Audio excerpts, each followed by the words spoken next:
લબના માવઠાને લઈને હવામાન વિભાગની આગાહી 19 થી 21 એપ્રિલના રોજ વરસાદની આગાહી કરવામાં આવી છે। વેસ્ટર્ન ડિસ્ટર્બન્સ અને સાયક્લોનિક સર્ક્યુલેશનની અસર રહેશે। આજે અમરેલી, ભાવનગર, નવસારી, વલસાડ, દાદરાનગર હવેલી, ડાંગ, તાપી, નર્મદા, છોટાઉદેપુરમાં વરસાદની આગાહી કરવામાં આવી છે। તો 20 એપ્રિલે અમરેલી, ભાવનગર, દાદરાનગર હવેલી, દમણ, તાપી, ડાંગમાં વરસાદની આગાહી કરવામાં આવી છે। 21 એપ્રિલના રોજ અમરેલી, ભાવનગર, सूरत और भरूच में वरसाद की आगाही है। तो अमदावाद में महत्तम तापमान 41 डिग्री रहवानी शक्यता रहेशे। गांधीनगर में महत्तम तापमान 40 डिग्री रहवानी शक्यता है।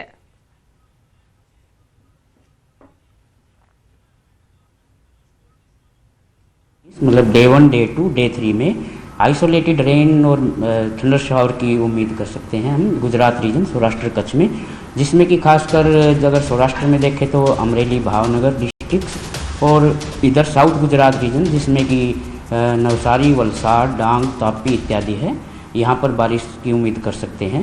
और अगर पिछले 24 घंटे की बात करें तो मैक्सिमम टेम्परेचर्स में कोई विशेष बदलाव नहीं आया है। और जो सर्वाधिक maximum temperature 41.9 degree Celsius Rajkot में दर्ज किया गया है। सेकंड हाईएस्ट अहमदाबाद का रहा है 41.8 डिग्री सेल्सियस। अखत्रीजना पवन परथी चौमासानो वर्तारो हवामान निष्णांत अंबालाल पटेलનું अनुमान। उत्तर तरफनो पवन होय तो अनराधार वरसाद पड़े, पश्चिमनो पवन होय तो वाड़ी सुकाय नहीं अने वरसाद આવ્યા કરે। गिरनारी पवन होय तो वरसाद राह जोवડાવે, दक्षिणनो पवन होय तो सारो नहीं। अखात्रीना दिवसे उत्तर तरफनो पवन वाय करवो जोईए।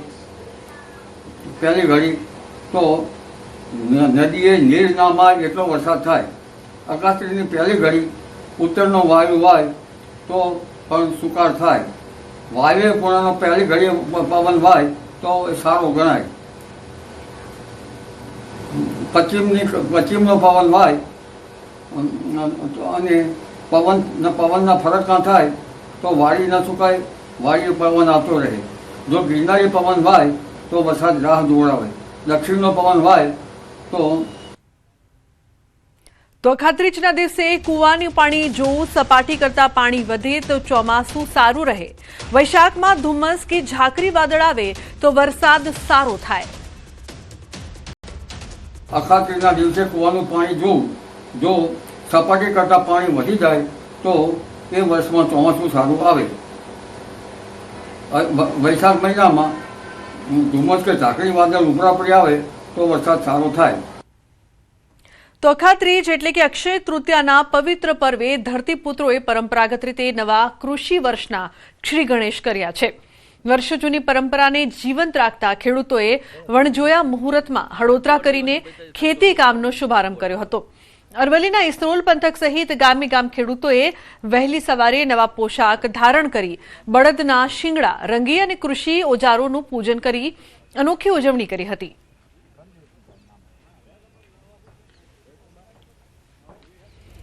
ઉલ્લેખનીય છે કે નવા કૃષિ વર્ષનો શુભ પ્રારંભ થયો છે, જેને લઈને તૈયારીઓ પણ કરવામાં આવી છે। કૃષિ ઓજારો અને બળદોનું પૂજન કરવામાં આવ્યું છે।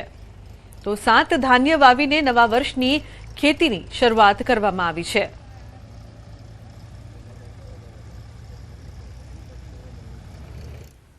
અમે શુભ મુહૂર્તે આ દર વર્ષે કરતા હોય એમ કરીએ છીએ।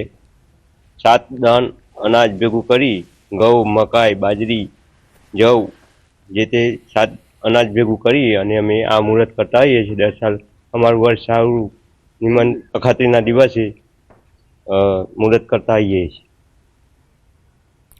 ભલે આજે ખેતીમાં ટ્રેક્ટર જેવા આધુનિક સાધનો આવ્યા હોય, પરંતુ શુકનવંતા હળોતરા માટે ખેડૂતોએ આજે પણ બળદ અને લાકડાના હળનો જ આગ્રહ રાખ્યો છે। ખેતરોમાં જઈ કુમકુમ તિલક કરી કંસારથી મોં મીઠું કરાવી અને 7 પ્રકારના ધાન્યના વાવેતર કર્યા છે। સાથે ખેડૂતોએ આગામી વર્ષ સારું જાય અને કુદરત મહેરબાન રહે તેવી પણ પ્રાર્થના કરી છે। આજે અખાત્રીના દિવસ એટલે પવિત્ર દિવસ ખેડૂતો માટે અને મેં પરમ પૂજ્યનીય દાદાજીએ એક પ્રયોગ આપ્યો કૃષિનો, યોગેશ્વર કૃષિનો પ્રયોગ। અને એ પ્રયોગ એટલે કે જે ખેડૂતની આવડત છે એ આપણે ભગવાનના ચરણે ધરીએ। એટલે જે એ યોગેશ્વર કૃષ્ણનો પ્રયોગ સ્નેહનું મિલન, એટલે એકબીજા જોડે પ્રેમ ઊભો થાય એટલા માટે એક ખેતર ભગવાનનું હોય અને એ ખેતરમાં બધા ગામના ભાઈઓ બધા ભેગા થઈ અને પૂજન કરે છે.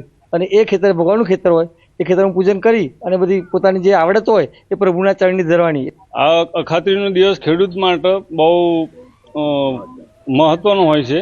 એમાં ખેડૂત લોકો બધા ગામના મળી સાધ્ય પરિવાર ભેગા મળી જૂથમાં મળીને અળોતરાનું એક આગોતરું આયોજન કરતા હોઈએ છીએ.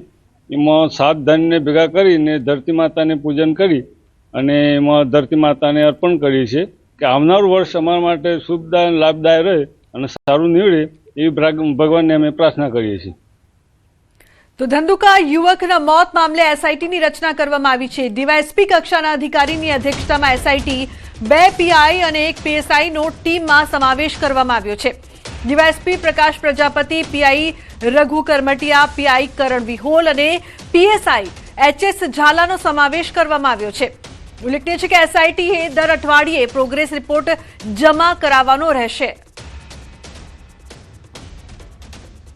ઉલ્લેખનીય છે કે એસઆઈટીની રચના કરવામાં આવી છે. જે પ્રકારથી સમગ્ર મામલો ધંધુકાને લઈને સામે આવ્યો હતો, ધંધુકા યુવકના મોત મામલે એસઆઈટીની રચના કરવામાં આવી છે, જેની જે રિપોર્ટ છે તે દર અઠવાડિયે છે રજૂ કરવી પડશે. ઉલ્લેખનીય છે કે 2 પીઆઈ અને 1 પીએસઆઈનો ટીમમાં સમાવેશ. તો સ્થાનિક ચૂંટણી સમયે સુરત ક્રાઇમ બ્રાન્ચ એક્શનમાં છે. ચૂંટણી ટાણે હવાલા કાંડમાં ક્રાઇમ બ્રાન્ચની તપાસ. દિલ્હીથી સુરતમાં હવાલા મારફતે પૈસા આવ્યાની આશંકા. છેલ્લા 4 મહિનામાં 1 કરોડથી વધુ રકમ આંગડિયા મારફતે ટ્રાન્સફર થઈ છે. ક્રાઇમ બ્રાન્ચને દિલ્હીથી મળ્યા છે મહત્વના સીસીટીવી અને અન્ય પુરાવાના આધારે તપાસ. હિમાંશુ પાહુજાની લાંબી પૂછપરછ બાદમાં મુક્ત. પીપલોદના આકાશ મિશ્રા અને અજય તિવારીને મોકલાતા હતા પૈસા.